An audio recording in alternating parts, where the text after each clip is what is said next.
took in whatever he got. So he's telling us that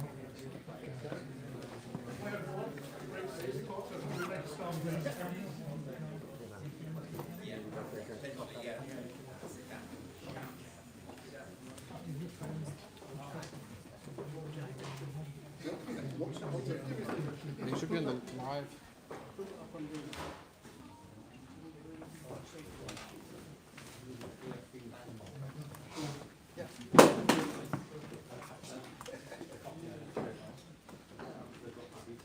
Right, good evening everybody.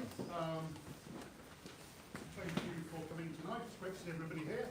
Some of the practical and ethical considerations of artificial intelligence and where it may go in the future. But this evening we're returning to some more practical aspects of it, and I'm delighted to introduce our speaker this evening, Tom Brandwood, who is the Chief Technology Officer for Traverse Automation. But for the last 9 or 10 years he's worked down at Traverse. Initially, he was the head of development and he was there for 7 years, but since March 2024, he's been the Chief Technology Officer there. And this evening, he's going to present a paper on AI augmentation, what actually works for business. So please welcome our speaker this evening.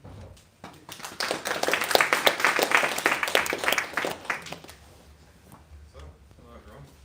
So we've got a couple of people here from Traverse. We're classically working with travel businesses to sort of automate their day jobs and build large-scale process automations, I'd say. So sort of historically we'd go in, we'd talk to the business, we'd understand their problems, and we build scripts and tools to help them do the job. We might build web apps for them. What you can see there is some old software that I made a while ago before AI made it easy to make that kind of thing. It's like a low-code scripting tool. And this is where we've come from. So we sort of started by understanding everyone's processes and actually producing repeatable scripts that automate that rather than AI. And then we've started off using AI from sort of day one, really, with GPT, AWS Textract we were trying out years ago. So we're using the tools from the point where they were way too expensive to run and they weren't particularly good. And then we've sort of lent into it and we started doing consultancy, helping businesses use it day to day. So we'll get into it. So we're going to cover what AI is and isn't and how to get the most out of it, some practical use cases, and then as much discussion as we like. I'd say it's worth asking questions whenever you want. I'm happy to. So if you want to sort of put your hand up or just jump in, I think it's open to discussion whenever you like during the presentation. And we can discuss everything at the end as well if you've got more in-depth stuff you want to cover. So I'll start off with what I would say is and isn't AI. You've got chatbots everywhere. I'm sure you're used to seeing a lot of these. You've got Anthropic's, Claude, GPT. The most common way you'd interact with an AI right now is using this rather than building code to sort of build your own system. I'd say they're pretty much all the same thing, but each of them have edges. There's certain features that some have that others don't. I'm going to largely be showing stuff on Anthropic's Claude because that's the one that we use the most and we find the most benefit from it. But I'll sort of point out the best features where another tool is better suited to it. Our key advice really to businesses is to pick one that suits your needs and stick with it. What we find is a lot of businesses end up with this sort of shadow AI where you've got loads of people using their own tools. You might have people logged into the personal accounts, accidentally submitting sensitive data. So having a business account, making sure everyone's using that is pretty important.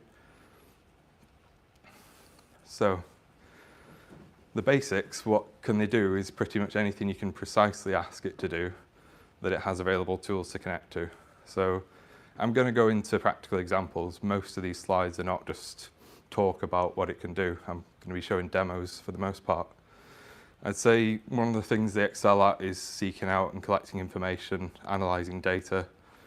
So, for example, one of the things I'll show soon is I got an Excel file sent to me which has got loads of survey results filled in from about 50 people at a company, and I just got Claude to go and search my emails, find that document, produce graphs. So it wrote code, it wrote JavaScript in the background to produce the graphs and produce a Word document which has the survey results summarized and some sort of graphs to show me the key areas that I should focus on for that company based on the survey.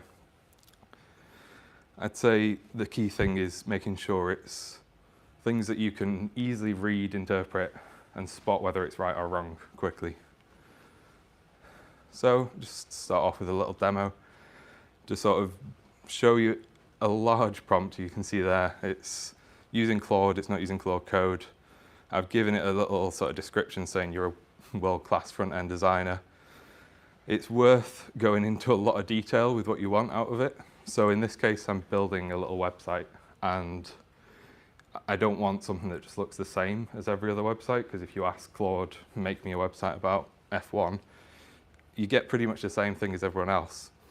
But if you go into a lot of detail about exactly how it should look, what tools it should use behind the scenes, you get something different, more unique. And a key thing is the new sort of skills system they've got in place. So there's front-end design skill, which I just recommend using whenever you want to produce a nice UI, a nice report. It might be you've got some data in Excel and you want to produce graphs for it. You can just say, Claude, use the front-end design skill, and it'll actually produce something far better looking than you get just by asking it simply. You can see there it's reading the front-end design skill. So I'm not going to lie, 15 minutes and a few iterations later, it's never one shot. I don't think you'd ever want to take just what it gives you and trust it. You want to read everything that it does, make sure that it works well, that it's bug-free, and that it's actually written the content that you'd want. And ideally, I wouldn't just get AI to write all your content for you. You'd put all of that in. So that's what it produced. So I described the animations that it should have, the way that it fixes something on the left and it's got scrolling text on the right. You can see there it didn't do a good job with the tracks if you're familiar with those, because it's particularly bad at drawing SVG files. But in that case, you would probably just upload an image yourself and say replace the tracks with these images, and it would go and update the file. So there's like a simple demo, the kind of stuff you can get out of it. I think for most businesses, the most useful thing is sort of analysing data, producing reports potentially. So our little internal tools we've found quite helpful as well. So it might be that you've got a repeatable task and you just want something that you might have done in Excel in the past, and you just produce a little app there and then to do it for you. So, yeah, go for it. Yeah, so with an example like that, if you were to just like spin up a website standalone, you said that you might, in an instance where it's messed up the image, upload one yourself. But does it work as well, taking into account what you would then need to change about the code? Does it structure it in a way that you need to do that by code yourself, or can you also use it to build out like lightweight CMS things? You could. So you sort of saying, will it structure the code well behind the scenes if you then just keep asking it to make edits over and over? Yeah, yeah. Or I guess, or let's say you've got this example, does it have tools for editing it outside of just prompts? Yeah. Or something like specific. So something like that, I would use Claude Code or CoWork, which I've got demos of later.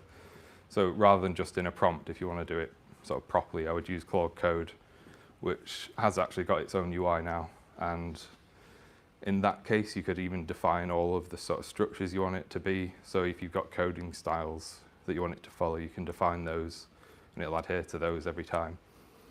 For example, we found it's really likely to produce CSS inline instead of organizing your code separately.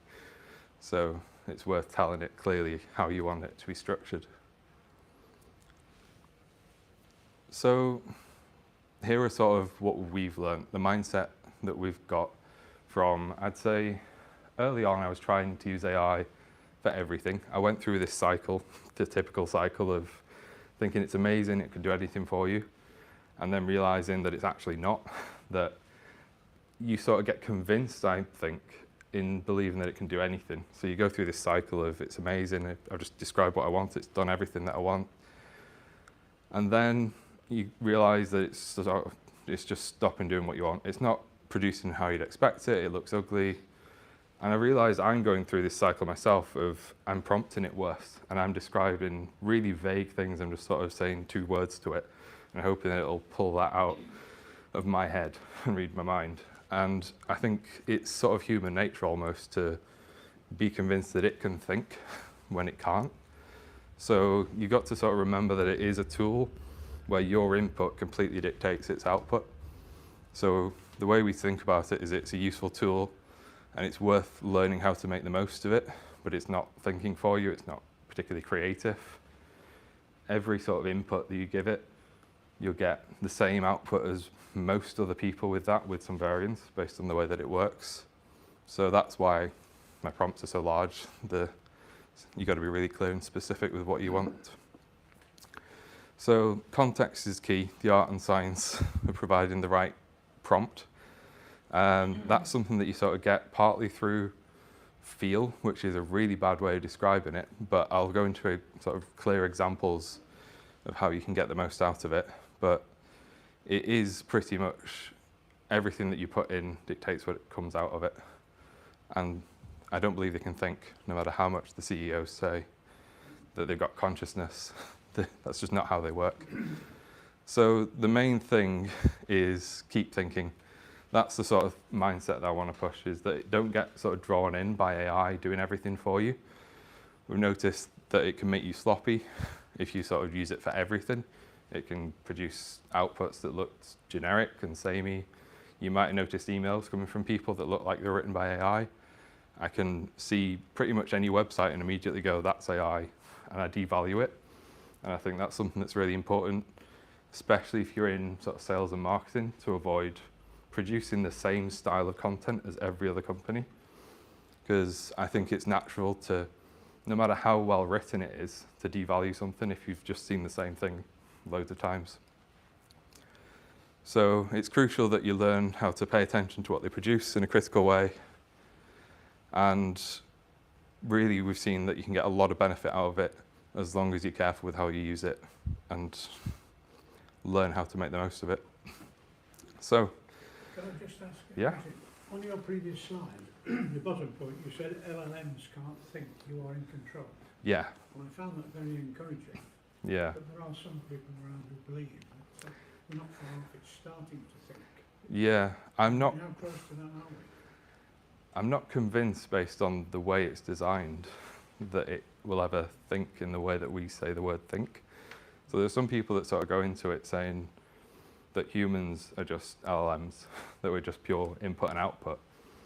But that's kind of only true if you take away our memory, our experiences, the fact that we can learn actively and not by spending $10 billion in a year of training time, because these things only get updated roughly once a year. I asked a question a couple of weeks ago on a particular system, and the question was ABC, and it came back and said, I think the question should be, and I thought, interesting. Yeah, I think If it's, you go back to the 60s, to the film with Hal the computer in, yeah, you will see that, sorry? 2001, where he thinks he's in control, but Hal is on Yeah. the top sort of thing. Are we getting closer to that? we're getting closer to the point where it's unrecognizable, I think, from something that is thinking. But based on sort of the fundamental way that it's made, I don't really believe that it is. Like, it's getting to a point where it can be almost creative, but you could imagine, one example would be, take it back and don't train it on anything for the last 100 years. Would it then produce all of the stuff, all of the science and physics that we've got out of the last 100 years? I'm not sure if anyone's tried that with an LLM, but I'd be amazed if it actually then produced everything that we've figured out, because well, I'll go into it in the next couple of slides, because I'm going to start sort of touch on how it works behind the scenes. Take your point about not trusting its output. Yeah, Iteration. We've seen some horrendous examples where it's yeah, on the first attempt, you know. So, yeah. It's not to say that I don't think it can be really useful. It's just yeah. what we've seen is this sort of trend of, if you believe it too much, you end up sort of lazy, sloppy. Yeah. And it's sort of a natural tendency, I think, to end up not getting much out of it, because then you're not putting as much into it. So going into a little bit on how it works, this is all sort of simplified, but essentially you're taking your words in. So you can see there the example, she walked into the, and it goes into the LLM. It gets tokenized, which means split up into these chunks and assigned an ID. It then looks that up in sort of a massive collection of vectors. So you can see that description on the right where it says man, woman, queen, king. Each word has a very high dimensional number. So it's a vector with, I think, something like 12,000 dimensions. So that's only representing it in 2D space to sort of make it easy to understand. But you can see there the relationship between the words. So man and woman, king and queen, sort of, they're in the same sort of line, and that is oversimplified, and it's actually, if you try it with a real LLM, it's actually way off, and it would be like here. But it's roughly sort of understanding the words and turning those into numbers that have meanings. So you could see the same if you did like auntie and uncle. They would have a similar sort of parallel with the man and woman words. And it's the same for everything. So once you've tokenized those words, it looked up the meaning of them, which is a number. And then it's got sort of, it's lots of layers. So this is really simplified here. The attention layer, where it sort of takes that block and it looks at it as a whole and produces a new vector at the end, which explains the meaning of that chunk rather than just the last word. Because you could imagine this simplified picture here, where it just does, she walked into the, and then you get the most likely word out. So there, if you had the temperature set, which is one of the options that you get in the API, and temperature controls basically the randomness of this. So a 0 temperature means it would always pick conference, and a high temperature means it's got more likelihood of picking one of the other the words. So that's where attention comes in to sort of chunk it up more than just the last word. It'll look at the whole block. So in that example, the trophy didn't fit into the suitcase because it was too big. It understands, rather than, say if it was only looking at the last word, it might not realize that trophy is the right word to look at. So it looks at the whole block and then figures out the next word. And that's sort of a approximation of how they work behind the scenes. They're essentially autocomplete on steroids. You could think of it like that. So here's an example where you can sort of see that behavior coming out, because the training data has heavily weighted it to the number 27 when you ask it to pick a number between 1 and 50. So you don't get it every single time, but probably 9 times out of 10, you get 27 if you ask it to pick a number between 1 and 50. And sometimes I got 37. I'll admit for that Gemini one, I was getting 37 about 9 times out of 10. And I did it enough times to get 27 just for this point. But it's the same sort of concept, is that just means Gemini's training data has got 37 weighted way heavier in it. So the whole point I'm making here is that your input dictates its output with an amount of randomness. So it really matters what you put into it. So I've got a section on hallucinations. So this is where I asked it, I need to wash my car. The car wash is 100 meters away. Should I walk or drive? And almost every time worded like that, it says walk. And they're very good at sounding right. This is an example where it shows quite clearly that it doesn't sound right, but it could be just as convincing about something technical that sounds right. So that's why you've got to watch out for these hallucinations. So I carried on that conversation with it and said, the car's 100 meters away because I walked, and it's just confabulating from that point on. It's saying, you did the right thing. And it keeps going on and on. My arms are not 100 meters long. Once you're at the wash, you'll be right next to the car. And it just, from that point on, it confabulates. The best thing I would say to do if you notice this has happened is at this point, edit the prompt, because most of these providers will have an edit button there now, which will branch off from that point. So if I just word that differently, instead of I need to wash my car, the car wash is 100 meters away, I might say, just a reworded version of that, like I'm washing my car and I need to get to it, it's this far away. It might just output you need to drive, but that's where you need to be careful that this is a simple example to sort of demonstrate it, but it will do the same with things that aren't as easy to spot that are wrong. So the whole idea there really is that you've got to remain the author and the owner of what it's producing, rather than trusting it to just produce a whole document and assuming it's all correct. And then I did try it with Opus, which just got it right straight away. But that doesn't mean that Opus is completely perfect and doesn't have hallucinations. It just means in this case, it handled it better.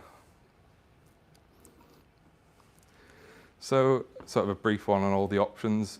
We've got Copilot, which is commonly used for security reasons, I'd say, and a bit of an all-rounder with Windows features.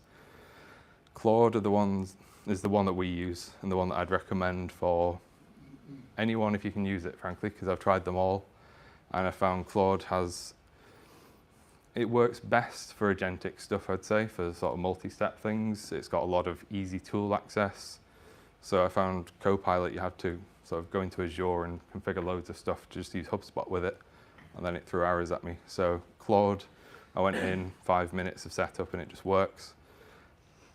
It's not to say you have to use Claude. I think ChatGPT they're trying to be an all-rounder. They've realized that Anthropic have taken them over in terms of software development. So they're trying to catch up with Codex, which is similar. It's kind of as good. I'd say try them and pick one is sort of my recommendation. I think it's dependent on what you want to do as well, because Gemini is just the clear winner for image generation. So if you work in marketing, you might want to use that one rather than Claude. So on to the next topic, how to get the most out of AI. Is there any questions before I move on? Sorry. What would you recommend for like a self-hosted or like a Good question. locally? Sorry? If you want to run like a smaller all on the laptop. Yeah, so I've tried a couple of these. That's something that I'd probably have to go and get back to you on, really, because I've dabbled. I'd say, sorry? But I'd recommend Mistral if you want to put something. Yeah, You we've get used like Mistral. response, you'd be waiting 5-10 minutes, but you will get a sane answer. Yeah, that's a good point. Yeah, I'd say there's lots of benchmarks out there for local models. You can always check. I think they're constantly being updated. So I was trying the OpenAI ones quite a while ago, like the 70B models and stuff like that. Yeah, I think for coding, from what I've seen, it's not quite there. So for our use case, we've not really used it. But for general stuff, it's good enough. And I'm really hoping that they sort of align at the point that these companies realize they're never going to make money at the rates they're selling it at, that the local models will sort of catch up to the point where it makes sense to use them. Because right now I'm easily burning like 20, 40 times the amount of tokens that I'm paying for with Anthropic, because you can see a little counter in Claude Code of how much money you've spent, and it's a lot more than the monthly bill. So I think that's something that will catch up to everyone. So the local models will really sort of come in, I think, in the next few years. So the first point on how to get the most out of it, I'm going to start with the governance, which I've touched on a little bit already. And it really depends on your company, how you want to deal with this. But this is what we'd recommend as a starting point, which is to maintain that approved tools list to make sure everyone's on business accounts to prevent data leaks. Never paste passwords, the obvious. And don't enter confidential information unless you've got the data agreements in place. And one of the key things around sort of the governance of it is that AI can't be accountable for mistakes. So we believe it's crucial people remain in charge, that you've got to review the outputs, as I've just shown you. You've got to make sure what it's doing is sane, really. So onto the sort of specifics here of how to get the most out of prompting. This is pretty much Anthropic's documentation, but with examples. So I'd actually recommend reading Anthropic's documentation as well. It's really good. They've got research papers that they release. They've got quite a lot of videos on understanding it. It's really good content. So giving it a role is quite an interesting one, where it's essentially reducing the amount you need to prompt it. So instead of having to describe everything you'd expect out of a behavior, if you say you're an experienced communications manager, that comes with a lot of meaning, and that sort of gives it more to do. But that is contrary to the most important thing, which is to be specific. So giving it a role can be useful for quick things where you don't have the time or energy to sort of put loads of effort in.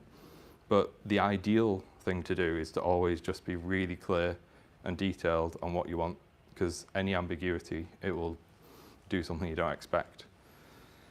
So this example here of giving some ideas for a team off-site versus actually telling them the budget, your plans and stuff like that. So it's this, but whatever you're doing, this sort of gets exacerbated if you're doing a really large-scale thing. So you want to keep really specific instructions. So you're producing a PowerPoint slide or you're producing a Word document. You'd want to start off really clear with what you want out of it, and then as you're iterating, also be clear. Rather than what I find myself doing is sort of asking everything that I want out of it. I get something close to what I want, and then I'm just sort of arguing with it. Well, that's not really productive, and you end up just in this sort of cycle. You're better off going back to your original prompt and editing that and then trying again, or you're better off being really clear, like a lot of content on how you want it to change it if it's not how you expect it to be. It's really good to use examples where you can. So if you're asking it to do a repeatable task and you've got examples of how you want it to behave, that's something that's worth putting into the prompt or the instructions behind it, which I'll get onto shortly. And encouragement is a rather strange one. I'd say it's actually in their documentation to say don't hold back, give it your all, which feels really weird to say to an AI. It's basically just encouraging it to use more tokens and spend more time doing something. It's not really clear what it will do, but I found, especially with UI development, if you're doing something like that demo I showed earlier, if you say that, you'll get a lot more flashy, fancy-looking UI out of it. It's worth combining that with be specific. So if it's something that you just sort of want a fancy prototype to show someone, then you could use this to get more out of it. So, move on.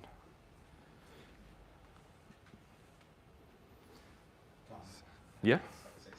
I always find the easiest way of doing prompt engineering is when you looked at the vectors before, that's kind of what I have in my head. So you're adding meaning into the prompt. That's a good point. It's a very sort of semantic way of looking at it. Yeah. And that's why the roles good, because that gives quite a dense sort of chunk of meaning, but then the specifics pull you in that direction. So you're almost doing vector addition in your head, if you think about that when you throw it like that direction to this, and then you pull over here by giving it a bit of specifics. And if you just sort of have that that's a good way to visualize. Prompts, I've found that gives quite good results. Yeah. Sorry. That's Martin, our head of IT, by the way. So I've got this further reading here, which I find really interesting. Anthropic are always putting out pretty good content on this. So writing styles is another thing that you've got in Claude. So I've got my humanish voice, which I've spent a while putting loads of instructions in around don't use em dashes, don't say phrases like it's not like this, it's like this, because you'll see that everywhere from AI. So I've got loads of examples in there around how it should and shouldn't speak. And what I've got out of it is something that sounds a little bit more human-like rather than AI. But in reality, it's just something that sounds different from the default AI, so that it actually stands out a little bit more. That's something that I'd just recommend trying. If you're using Claude, it's worth having that on for any written content, especially if it's going out. Yeah? Writing styles, obviously you're doing a bunch of marketing cases. Have you tried working with feeding it content and saying distill this into a style? Yeah, that's actually a feature that it's got. I think it's a little bit hard to see there, but you can just upload an example to it. So if you've got a lot of your own writing, you can upload that and it'll sort of mimic the way you speak. Yeah. So you can do this in other tools. This is a Claude-specific thing, but if you're using GPT or Copilot, you can put that in the custom instructions. It's just not quite as nicely organized to pick different ones when you need it. So custom instructions are actually something that I would advise not using too much because they apply to every single chat. And it's something that you should only do if you know you want that every time. So I've given an example in there which is quite hard to read, but it says when you're scanning my emails, ignore any from our notifications email, because I get pinged with about 1,000 a day from our systems, and I just filter them away. But AI is just reading my entire inbox, and it will end up saying, in my daily briefing, you've got 1,000 notifications. So that's something that I would want most of the time, but then if you ask it to read those, it would probably just ignore you and not do it. So that's where you've got to be careful with what you put in the custom instructions, and make sure it doesn't conflict with what you might want. So, yeah. With custom instructions, especially for like agentic AIs, if you're doing software specific stuff, if you add in custom instructions that say like, under no circumstances do this, is there a way of kind of separating that instruction out and locking it into something that is code, like getting it to write that code and then kind of, rather than having it just run the vectors all the time, like separate that out and make it actually real, and then you can rely on it rather than just having it as a prompt that you hope it follows? Yeah. So that, if you want that to then be reusable within an AI, you're probably getting into skills where you've actually written some code that it can trigger as and when, or it might be that you're, you could just have it produce the code and run that the next time. Is that the kind of thing you're asking there? Like, I guess so in order to do something like that, would you basically give it instructions that are absolutely definitely going to happen rather than a guess? Would you have to realistically take that out as a code block and then apply that in its own right if you were, for instance, building software? yeah, I would. If you wanted something to be extremely rigid and work exactly the same time every time, then that's the point where I'd probably use a skill where you can write a bit of Python and have it trigger that skill as it sort of knows that it needs to. But there's otherwise no way of doing that for just like standard conversational style LLMs? I mean, not strictly, but then skills are useful for non-code things as well. So you can, in the skill, describe anything that you want. It could even be, we've got one for our brand guidelines, so it doesn't have to be told every time that it should use certain colors and certain logos. And it actually includes the logo images in the skill. So a skill is essentially just a folder instructions plus data that you can pull in. So that does work for anything that you might want, really. Yeah. Just related to that, what's coming out of research that you're not to rely on the prompt as a rail part or any restriction, because your context window can get overflown, and there was an example that lady director in Meta told her to delete an archive only after she supervised it, but that instruction was overflowing. Yeah. So apparently you need to build that railgun or restriction within the agent or the app. Yeah. Don't rely on the prompts ever. Definitely. That's something that you should never, I would just never have it have write access via tools to anything. Forget it sometimes. Yeah, because you can't rely on telling it, even if you've just told it not to do it, it might just go through a long series of thinking and decide that that's the right thing to do still. Yeah. However unlikely it might be, it could happen. So like when, especially if you've got like tools to connect it to a database or something, I just read only no matter what, or worst case, have it write access, but require approval to use the tool. Like actually a click from the mouse from the user, not the prompt. Like the prompt might decide to use that tool, but then you've got to say a human approves or denies it, and it describes what it's about to do to you.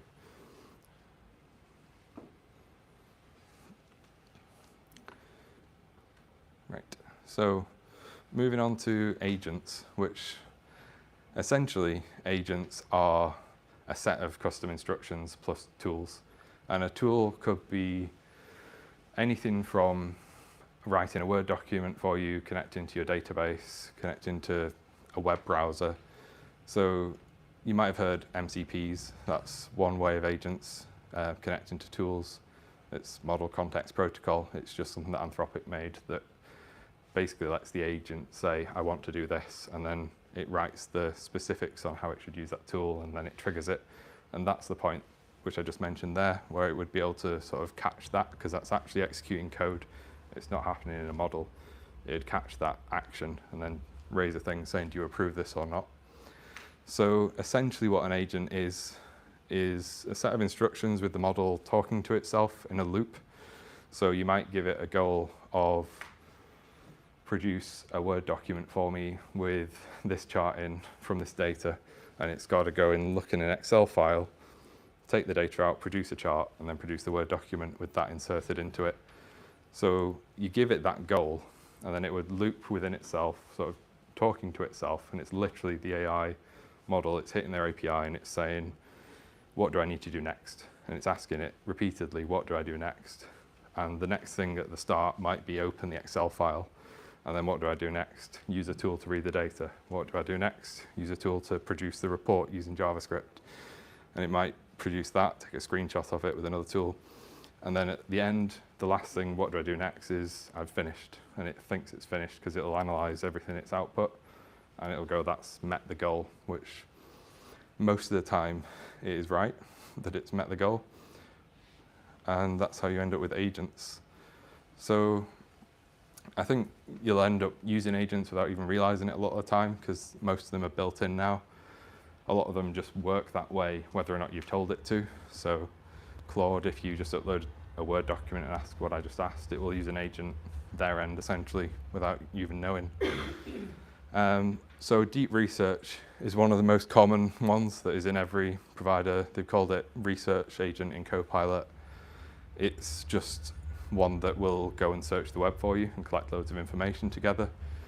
It could spend hours searching for you, and if you give it a really detailed description of what you would go and search, then it will go and collect all that together and produce a report. So this example that I've used here, I just asked it to go and fetch loads of information about the prices of certain hotels and different star ratings and how much they cost. And I asked it to produce a single 2-page column brochure like that.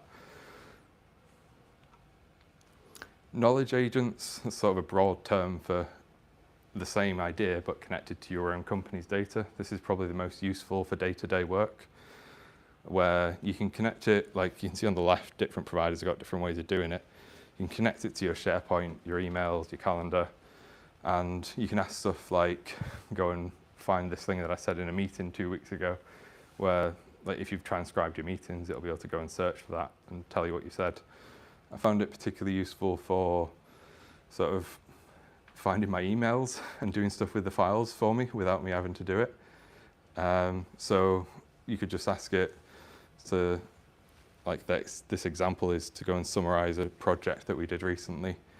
And it's gone and used a bunch of tools you can see there to go and search SharePoint for that project. I've hidden the customer name there, but it went and just searched for ages and produced a summary for me.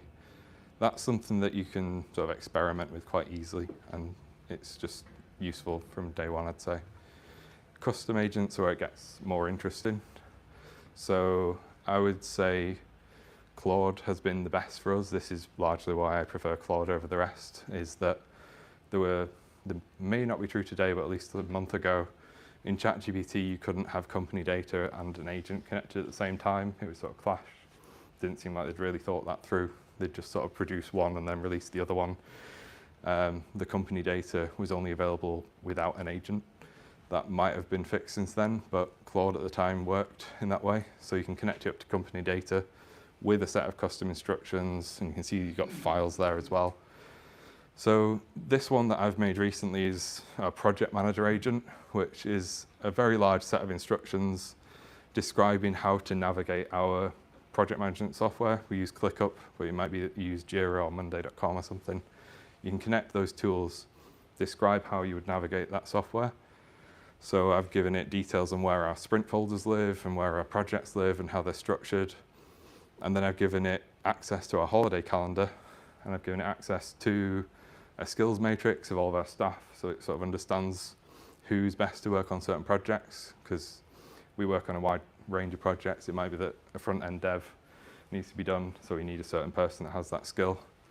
And we found that with all of that connected, it's really good at producing a report for you. So what I've done recently, this isn't actually a screenshot of that because this is more recent than my slides, is I've started producing sort of reports for the project manager. So the day that they're about to manage everyone's workload, they get a report that explains everything that needs to be done, who's overloaded, who's underutilized. It can connect to our HubSpot and sort of say you've got these 3 incoming projects and you might want to manage this resource here because you've got incoming work and you need to sort of free people up in time for those. So it's really useful to give you loads of insight across a wide range of data. It's not something that I would use to then just assign all the work to people automatically because it would end up just causing chaos.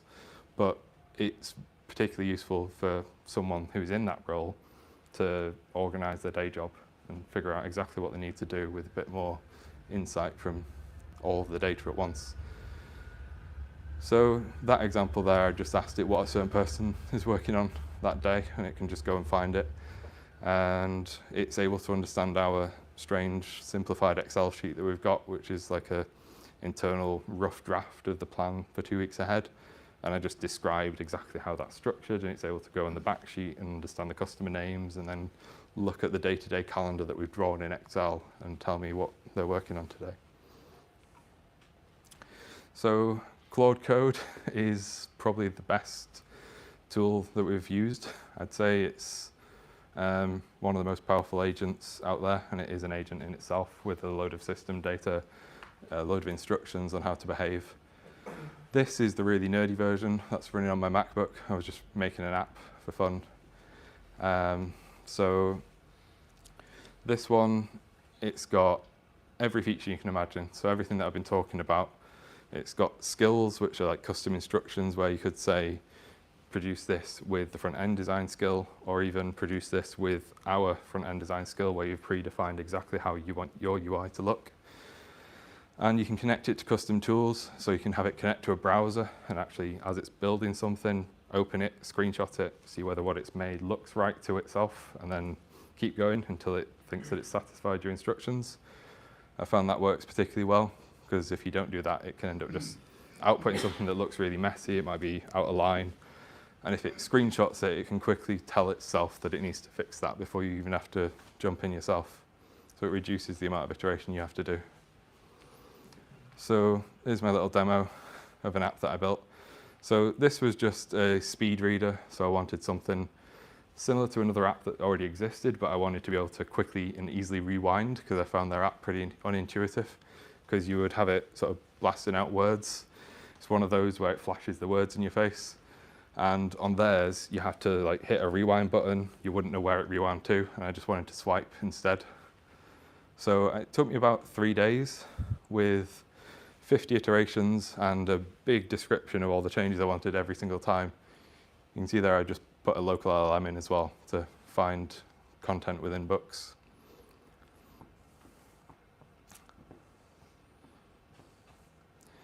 And that's the feature I was describing in a second, where as it's reading, you can swipe on the screen to control where it is. And I didn't want to pay £38 a year for an app that I don't use that much. So it was quite interesting to try this out because I've barely done any iOS app dev. Yes. So do you use Claude Code for majority of your coding tasks, like at work as well? Sorry, what was? With Claude Code, do you use like do you ask LLM to generate most of your code that goes into production as well? Where would you strike the balance? Yeah, so pretty much yes, with the right guardrails in place. So Not just vibe coded like that one. I didn't read a single line of code. I would never do that for a customer because this is completely safe. I'm running that on my phone. It's not connected to any services. When I work on a project for a customer, I would actually enter planning mode, which is this one where you can describe what you want and it'll produce a big plan and show you exactly what it's about to do, and you can approve or deny each step. So the last time I did a sort of end-to-end project, I was working in planning mode the whole time, where I was reading the code as it was writing it and being able to jump in and approve and deny. And I did spot at least 10 things that I had to go in and edit myself. So it's not just safe to go and do that for production stuff. When you're working with a vast project, you might find that the LLM generates a lot of code. So how do you Yeah. actually ensure code quality, or do you have an extensive QA process or something like that to So ensure? yeah, basically we'd recommend you still do the human reviews the same way that you used to without AI. It's definitely easy to end up producing more code than you can review easily, which is why I'd sort of chunk it up into small enough tasks. So you might not feel like you're getting as much out of the AI, but at least you're still in control and you're owning the code then. Do you feel like that's made a huge difference as well in terms of like time to delivery? Yeah, I'd say it has made a big difference in how fast we can sort of deliver things. It's definitely helped catch things that we wouldn't otherwise have caught as well, because we've got automated reviews set up. So whenever a developer pushes some code, it'll go and review it and make suggestions of changes. And even if that's not right, it sort of makes them think about the code that they've produced. Okay. So where we'd recommend using Claude Code the most is for automated reviews, release notes, but like I said, they're not to make changes without human oversight. So we do use it day to day to actually write the code, as long as you're keeping a close eye on it. But for fully automated systems where you've got Claude Code running in the web and it's just producing stuff by itself, I'd never have that go and edit production code without reviews and without actually having a person there. So this is sort of a diagram showing one that we've worked on with a client where we've helped them build a system where the support ticket comes in, it runs Claude Code against the ticket to go and connect to those 4 blocks, show it's connecting to their docs, their logs, and the tickets, sort of like the history of all the tickets that they've had in the past for similar fixes. And it's able to then produce a report at the end, which is, this is what I think the bug is, or this is what I think you need to do to sort of produce this feature. So the sort of point that I'm making there is, the thing we recommend isn't to have it go and make all the changes for you, but is to produce a reviewable report at the end. So that's helping people, say you're working on a support team, you're getting hundreds of tickets through. It's helping people actually quickly review that. And what we find is, what doesn't work well is, say you've got junior devs working on that, they might not immediately be able to go, that looks wrong, and they get then sent down a rabbit hole of trying to investigate the wrong thing. So this is actually something that I would recommend connect to a senior developer, potentially. It can really save time if you sort of change the way you work. You might originally have juniors working on the support tasks, but if you forward that via a senior developer, they could quickly sort of go, that looks right, that looks wrong, and sanity check it, and then forward that on to someone to work on. So it does sort of change your mindset away from the way you might have worked before, but that sort of release notes is the other thing that is a reviewable thing that a person can quickly have auto-generated. Yeah. We ran the same thing we did when we had a system like this. Did you find the team spend less time on incident management and more time on knowledge management after doing this? I.e. basically more time updating the docs? Yeah, because it then becomes a job of making sure the agent's got everything that it needs to know. So the sort of starting point we recommend is 3 levels of documentation, where you give it the high level, then more and more detail, and you can produce that with Claude, but you've got to have a person read through and make sure it's correct. And sort of tribal knowledge that you get within dev teams is worth implementing. Yeah. Yeah, it's particularly helpful as long as you're really careful with it, I would say. It's something that we use day to day, and I don't think I've written code by hand in about a year, but I have, whenever it's production code, I've read it, and I've edited it a lot before releasing it.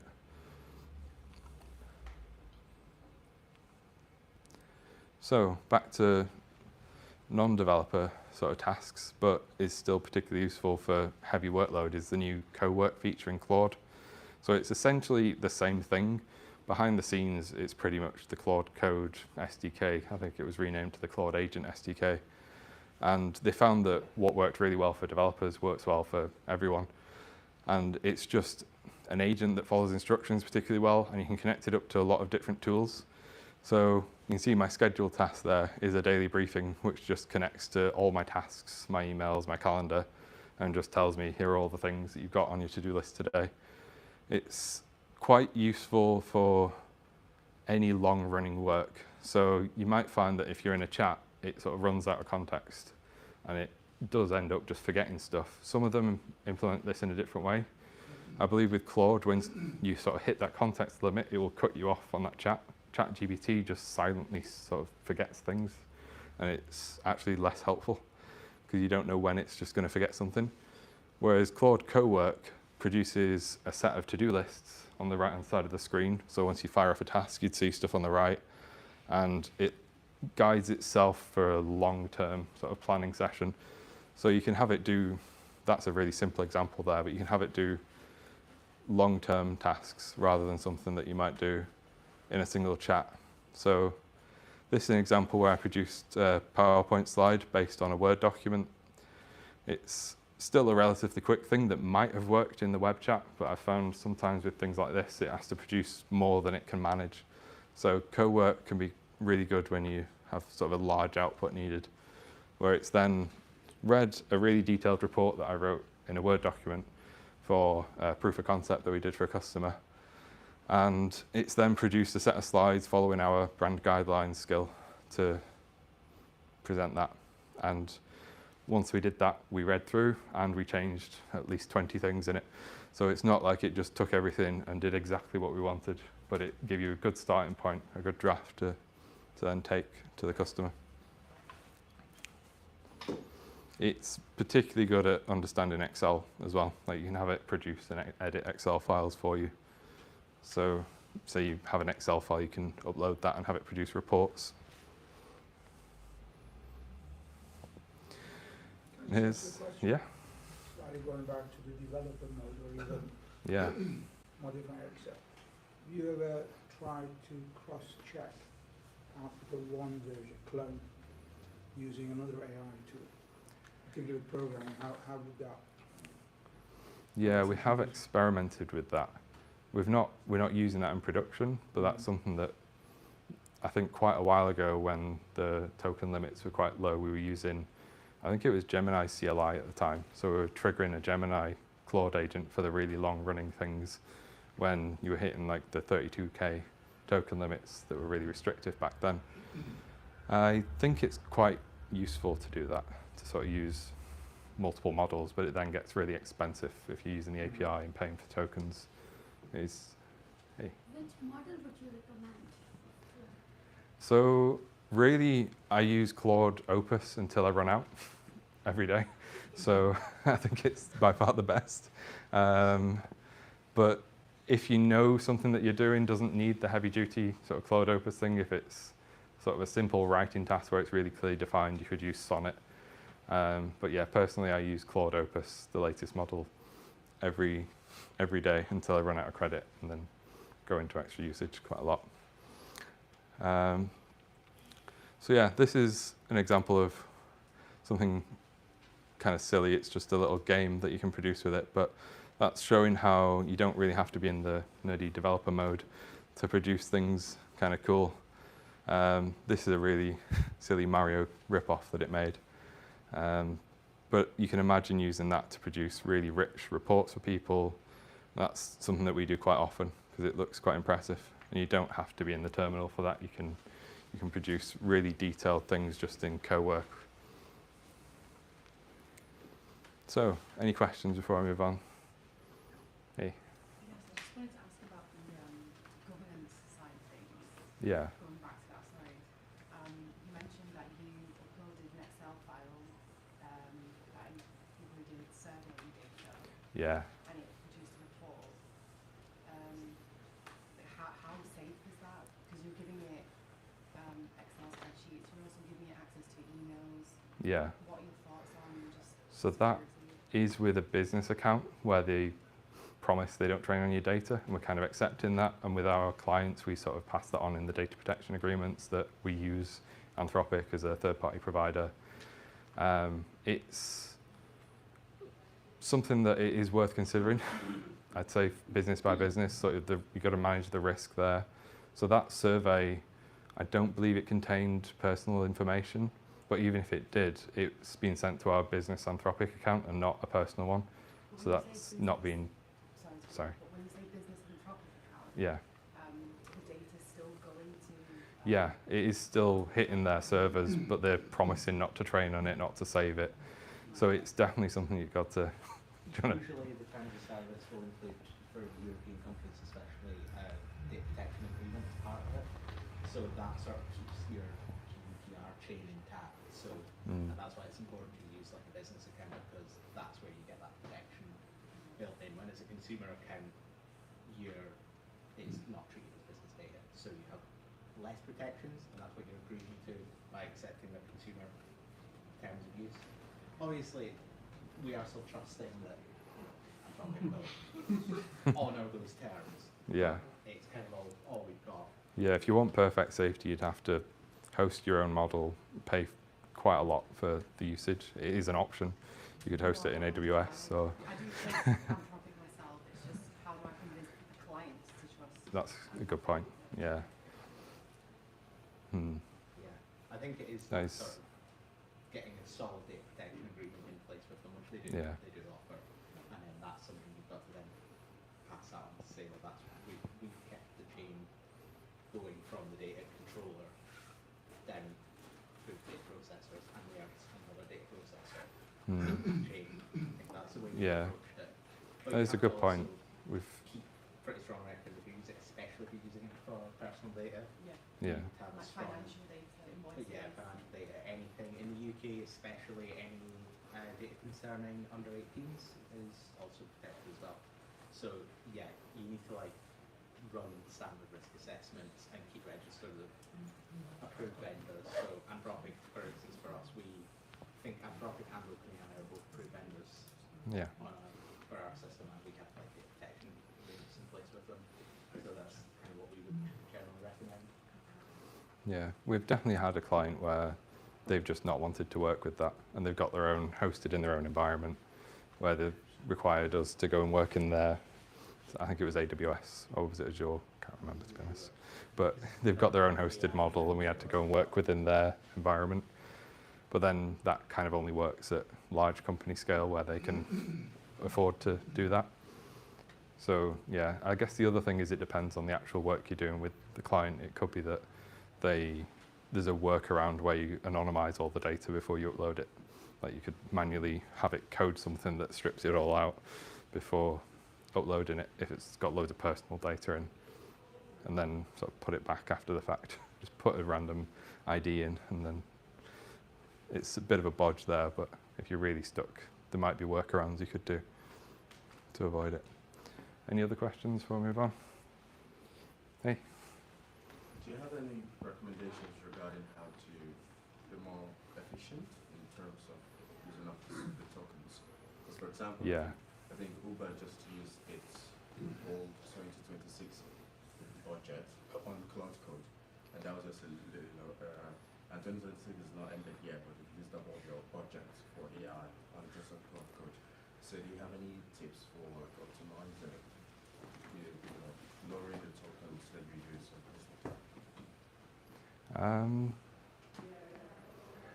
I mean, one of the things is making sure you're using the right model for what you're doing. So obviously the cheaper tokens. Are you talking about the context window itself? So making sure you're not filling that up and that it's still sort of on track, or the costs? I mean the cost. The cost. So I mean, you pay 20, for example, the consumer account, I think the monthly fee. Yeah. It's up and it has a certain limit. So yeah, that's what I'm asking about. Yeah. So like I'm hitting that all the time using Opus. I think one of the things you can do is reduce the amount of thinking. I've found actually a lot of the time it defaults to high thinking mode in Claude Code, and you don't really need it. A lot of the time it ends up producing the same thing with or without thinking on high. You could set that to minimal, and that quite significantly reduces the amount of tokens it uses, because that thinking is just in between each step in the agent. It's using 20,000 tokens potentially talking to itself about the thing it's about to do next. So reducing that can significantly reduce the amount that it burns through every step. I think that's probably the best way to reduce it. And then just picking the lower tier models if you want to reduce the cost is really only using Opus when you have to, as much as it is very capable. So this is the survey demo that I mentioned earlier. So I told it to take an AI survey from a recent email, analyze the responses, produce a detailed report, and this is the output that I got from it. So I've anonymized it, but it's essentially just collecting all that data, which would have been a lot of effort to go and read 50 lines of like a lot of columns worth of survey results. And it produced all the graphs for me using, I think it probably wrote JavaScript for that, and then takes the images, inserts them into the document. So that's sort of an end-to-end, showing the company knowledge, where it can connect to your inbox, and the agentic stuff where it can produce documents for you. So another practical use of I guess it's not particularly an agent, but you could call it one, is Copilot's facilitator. It is an agent, but it's kind of simple. It's essentially transcribing your meetings for you as you're talking, and then it's taking bullet point notes. I find it's the only thing I'm using from Copilot, really, and it's really useful if you're having regular long meetings, design meetings, potentially.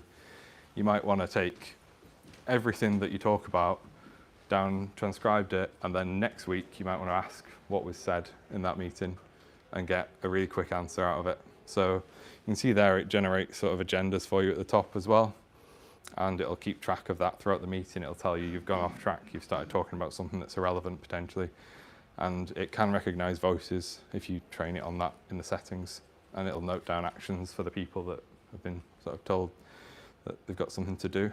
So that's the most useful feature that I found out of Microsoft's Copilot stack.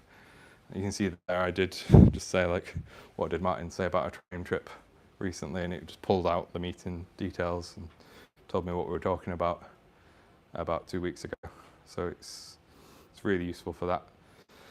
And you can schedule prompts as well with Copilot. This is something that's a feature across quite a lot of the tools, like my daily briefing. It's something that most of them have.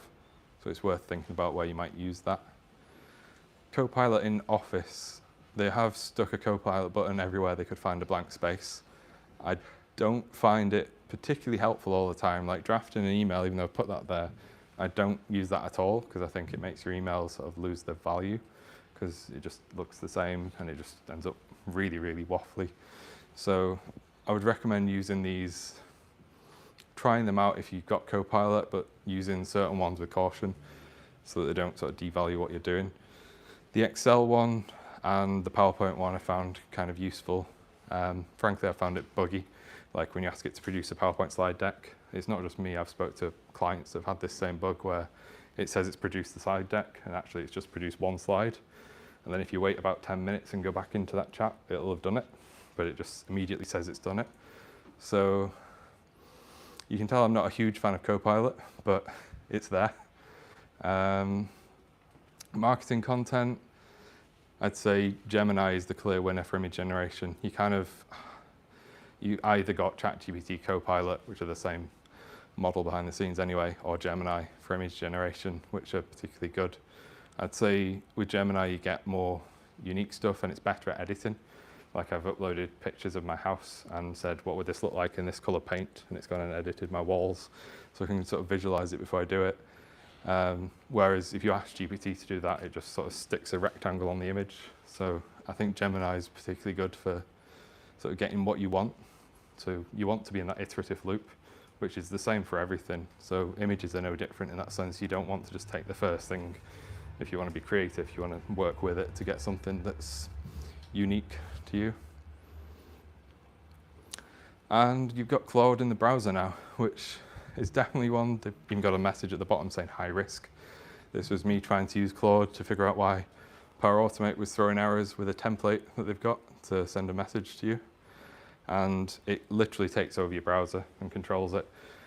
That's one that I would definitely use with caution, because if you've got your bank details saved in there, all that's stopping it from spending your money is their guardrails telling it not to.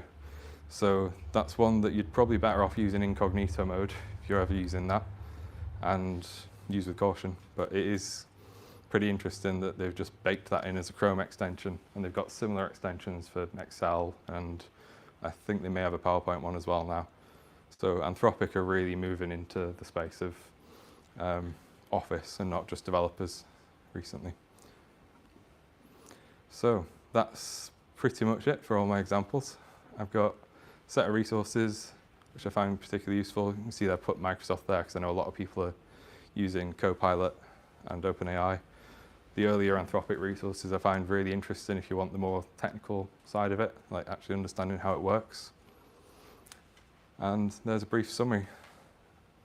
So AI is worth learning how to make the most of it, but it's not thinking for you. Be specific with your instructions because ambiguity leads to unexpected output. Agents are best used for repeatable, clearly defined tasks and not for things where you don't want it to just decide for you what it's going to do, because then you get unexpected results. I would recommend with agents to start small and iterate. That project manager one that I showed you earlier, I started with a prompt about this size and then realized that it didn't really do what I wanted and just kept adding instructions to it to say, when this happens, go here and figure this out over here. For example, there was a lot of waiting time with that project manager agent because it had to go and look up the name of every employee, find their ID, and then search for them in the system. So instead I just got an ID for every employee and put it in a file so it could go and reference that quicker, and gave it an instruction to do that rather than spending about 2 minutes at the start every time to figure out who everyone was. And that people should remain accountable and not just trust it for everything. So, yeah, that's it really. Any questions? Thank you.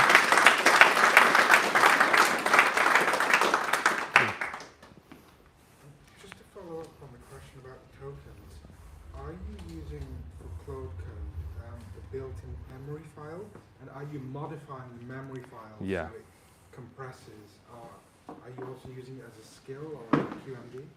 Since skills have come out, I've really been using skills more than the memory file. I'd say it's just far better because memory files, you're sort of restricted to having that sort of either checked into your repo, working within there, and then everyone gets it where they might not want it, or you've got your local one that applies to every project. It's too broad, and I find skills work better. I think memory can be really useful for really broad things. It's similar to the custom instructions versus agents that I was talking about, where you want to be careful with what you put in there so that it doesn't apply to everything. So would it be project-based versus company-based and different levels? Yeah, so what we've done really is projects-based, different ones for each one. For our automated code review agent, we've got one in a shared repo that then gets pulled in to the container. It fires it up, it pulls that repo in full of the instructions, and then it combines that with a skill that is in the target repo, the one that it's actually reviewing. So it's got a place where you can configure general stuff, and then each repo's got its own set of instructions. Yeah. Any other questions?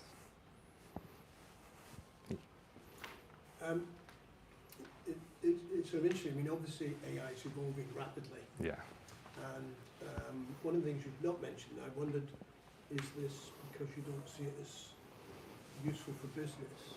But 12 weeks ago, OpenClaw appeared in the market with the Austrian developer who worked on it from the back end of last year and then released it January, February time this year.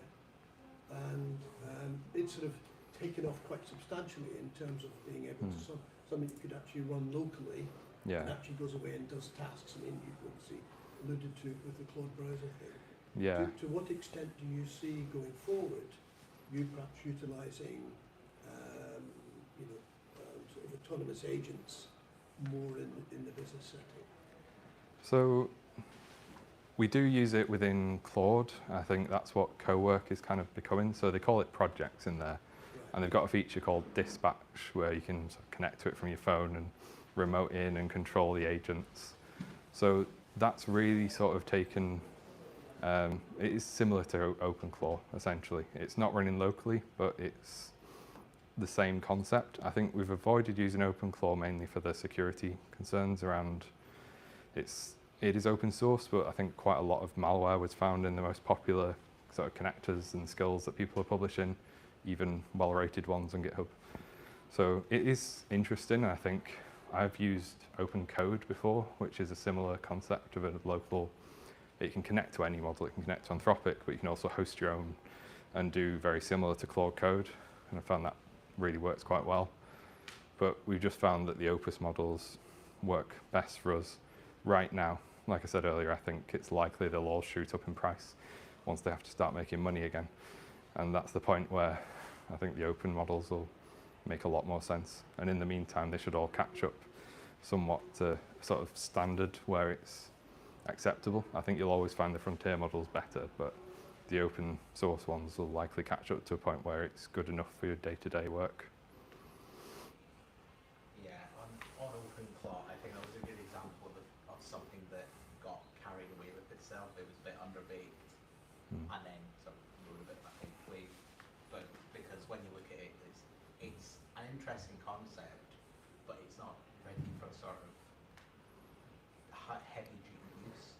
I think that's been a bit of a feature of sort of the rise of AI is concepts that are perfectly serviceable kind of being pushed too soon. And I think we've seen that from including like the main supply like OpenAI, Anthropic, where they'll try and push something out just to be the first to do it, and they'll push out something that's in preview and it's half baked, and you'll find it'll either be inconsistent or it won't work or it'll be full of security vulnerabilities.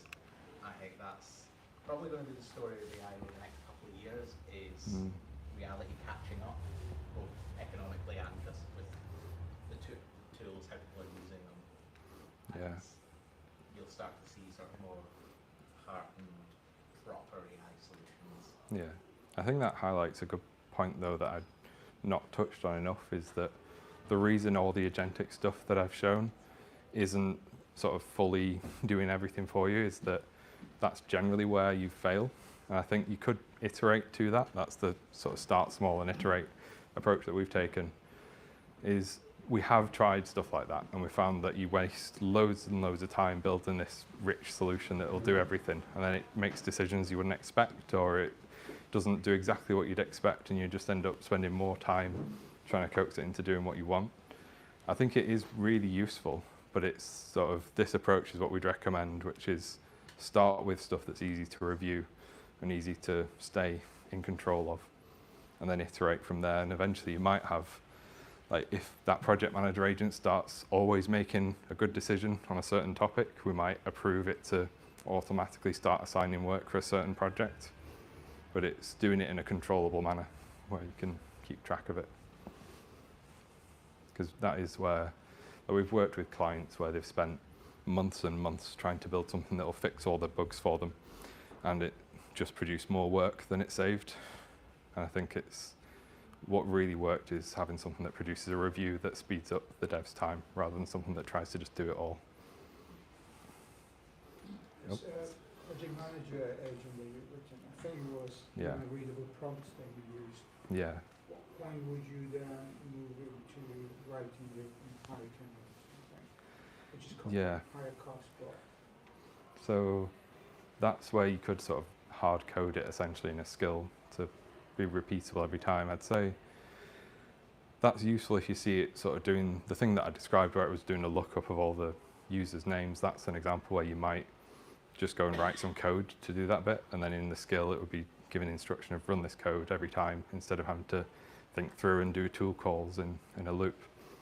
So I'd say it's worth sort of starting out without that, and then if you see something that's particularly slow or it's sort of taking 10 minutes in a loop to get to the answer, you might turn that bit into code and give it an instruction to then run that code.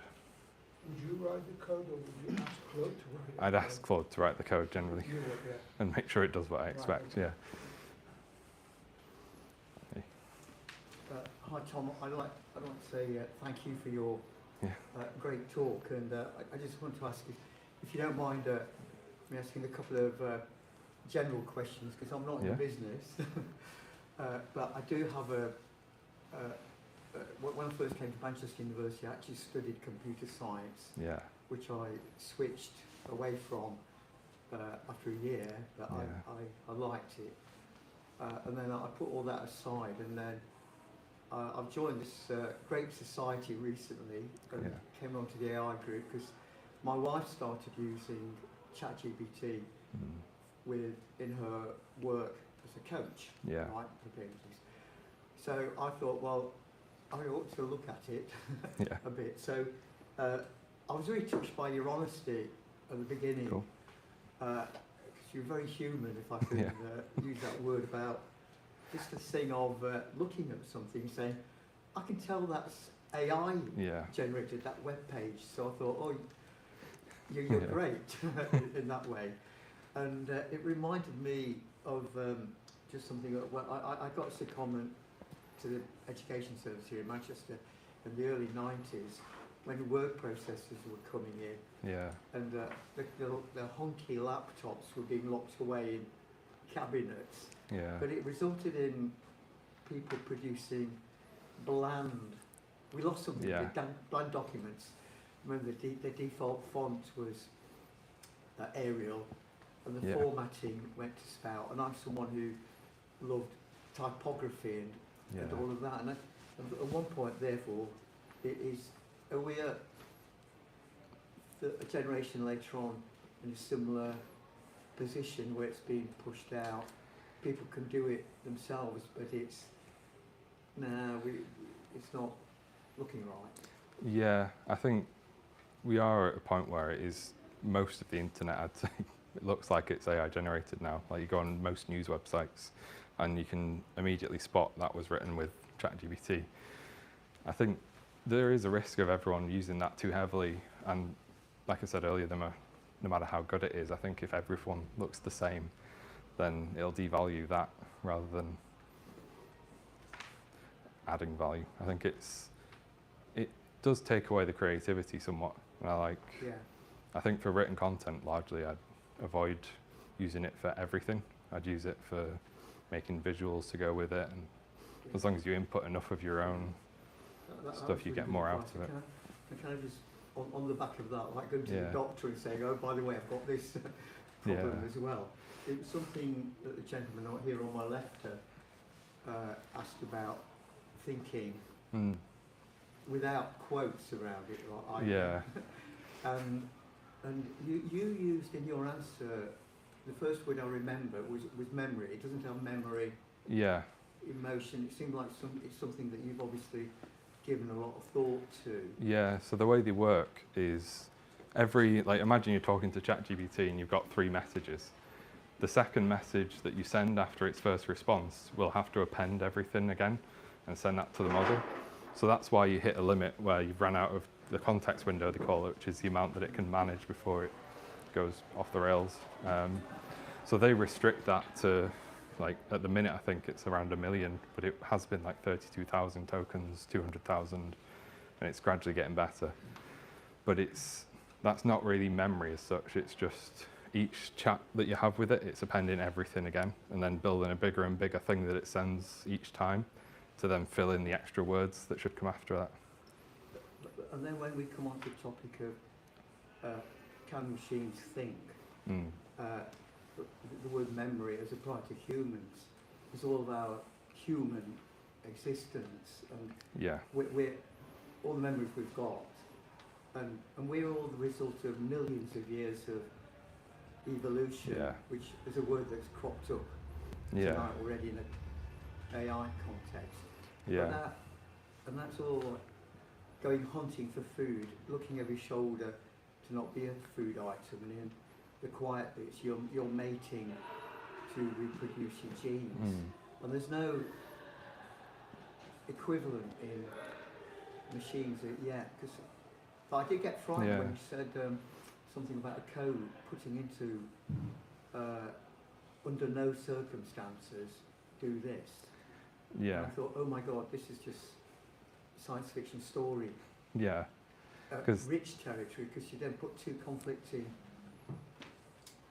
orders. And we heard recently about Anthropic, was going to forbid its use to the Pentagon. If it gets... Because I think they wanted it for mass surveillance and automated killing. So they've said no. OpenAI have said no with the asterisks. So, hey, there's another question. Thank you so much. Yeah. So I think, one more thing on that is that with humans, I think I might have mentioned this earlier, everything that you're doing, you're learning and sort of encoding new information all the time. So that's something with these, you've really got to realize that every new chat and every new message is new to it in a sense. They do have memory features, but all that means is it's appending all this text, or it's storing it in a way that it can quickly search it and then append it before it responds. So yeah, and just to touch on evolution, this is a bit of a silly one really, but it is being done in a way, in a research sense. Like there's genetic algorithms, which I've used a while ago, and they've got genetic algorithms sort of producing neural networks. So you can give it sort of a goal and it'll essentially mutate its way to and evolve to sort of suit the environment you put it in. But it's all code, it's all sort of giving it a fitness function, saying it should fit this solution, and then the model evolves to fit that sort of simulated solution. There's never going to be an equivalent of a machine saying, ouch, or I feel pain, saying, yeah, that soldering iron is too hot. I think what you'll get is that they'll say that, but whether or not they, like if you could put an LLM in a robot's body that's got a sensor that then sends that into the LLM, but would it actually mean anything if it's just sending that in and it's saying this is the appropriate next word based on the information it's been given? It's, yeah, like a human's much more than just language. I think it's quite interesting to think of it of, like with chess models and like AlphaFold, you say AlphaFold, the protein folder one from Google, it's not nearly as human feeling, but it's pretty much as smart in the sense that it is doing really intelligent work, but no one sort of assigns consciousness to that model because it's not talking, it's not speaking the way that we understand it. Yeah. I think, did you have a question? Sorry. So, when you use Claude for coding, do you integrate the extension on an IDE? I personally don't, but I know there's a lot of people that prefer it that way, where you got the visual editor right next to it. It's a good option, I'd say. And you've got GitHub Copilot's another good option where you've got sort of inline editing directly there and then as well. Because from a developer's perspective, based on what you said, what's your take on, let's say, you coding and you're using GitHub Copilot as an assistant, and you're going out of token, and then you activate the Claude extension, and that takes over. Do you think that's a good practice as regards token management? Sorry, I'm not quite sure I understood. So, case in point, you're developing software, you GitHub Copilot. You sort of needs, while you're working, it's in real time assisting you. So it's sometimes giving suggestions, sometimes debugging for you. Do you reckon it's possible to, use to extension? So, let's say you're working on VS Code and then you have your GitHub Copilot and then you have Claude version from a professional point of view. I mean, I think it's going to work if you were just working on your own thing. Yeah. But from a professional point of view. We found it works really well. I think it does change the way you work. So you definitely have to keep that human review in process. We definitely chunk stuff up enough so that the reviews are manageable. Because like you can have it produce more stuff than you could ever hope to review. You could have had it work away for 8 hours and produce like hundreds of thousands of lines of code once just to play with it. And it produced something that kind of worked, but there's no meaningful way of testing all that. And especially once you're in a production system with loads of code already, you want to be careful with it's not just going writing a whole load of different style code, hard to maintain. So it's sort of the way we work with dev teams. We've helped a few teams integrate Claude code into their processes. We start off with them documenting it, like documenting their own code base and turning that into skills so that it can essentially, as it's doing certain tasks, it can work the way that you would or work the way the development team currently does. And it keeps it closer aligned to how you'd expect your code to look. But as for sort of doing big feature devs or bug fixes, you definitely want a person there watching what it's doing and making sure it's sensible.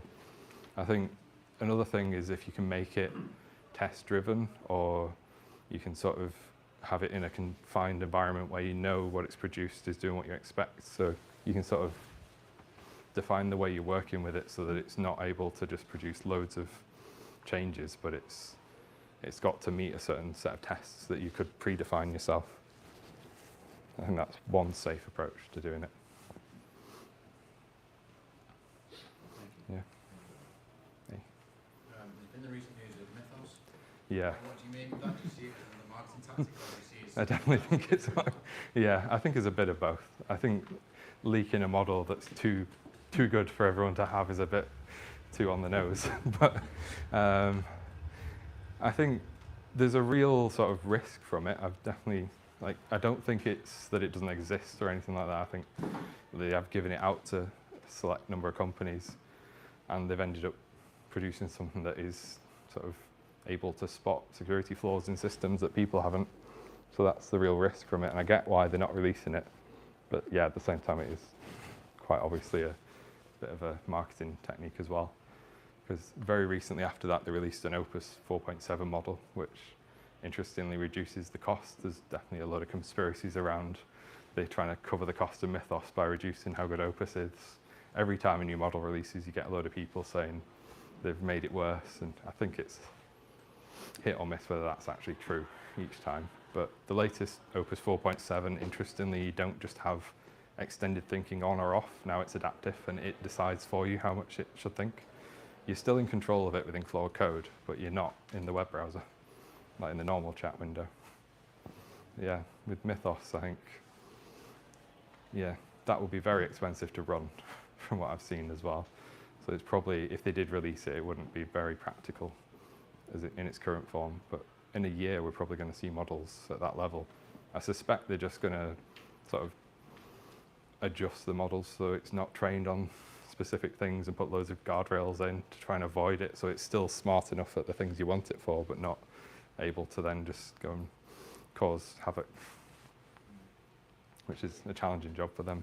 It's the alignment job they've got. Yeah, I think with Mythos especially, it's mostly that it's going to reduce the friction of finding these. Like most of the bugs that were found by it weren't particularly bad, even the ones that have been in code bases for many, many years. Yeah. Because honestly, they were worse until it could back. Yeah. And it was noted at the time that Mythos was not particularly able to fix all of them and still required people to go and do the patching. So I think there is a lot of marketing hype around it. Yeah. I think it's going to be that reduction in friction. You weren't massive security flaws, it wasn't like a big, you weren't like overly exposed. Yeah, it was something that would be hard to exploit in a lot of cases. Okay. So the risk was actually relatively low, but you don't want security risk in your code one way or the other. But it's going to be that it's going to make it easy for basically anyone with a Mythos subscription to go and have a go at doing that. And security, you have to be lucky every time, the attacker only has to be lucky once. So that's why it's sort of spooked everyone to the extent it has. Yeah. Any other questions? Yeah. Yeah, I had a specific one on kind of theory on context memory, and I don't know if it depends on the model you use, but if you do apply custom instructions or the roles that you mentioned in Claude, anything like that, it's kind of foundational and it uses for every prompt. Does that actively therefore reduce the amount of context memory it can use for other things? Yeah, so it does eat into that. And so essentially what it's doing with those is just prioritizing those so that they're not removed from context memory. Yeah, it's basically just inserting those at the start of each chat. Like with a skill, it might decide to use it after 3 messages.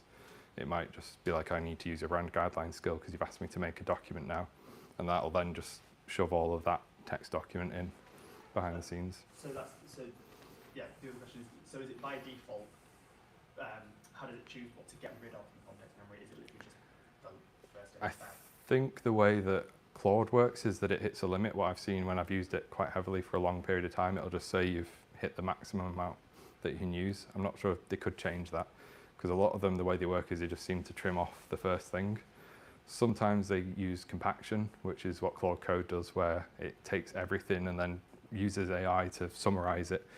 and then it gets dumber and dumber every time it does that. In a sense, it gets less and less useful. I would generally try to avoid compacting if you're doing development with it. I'd just clear the context and keep using a fresh one as often as you can, like every new thing that you're doing.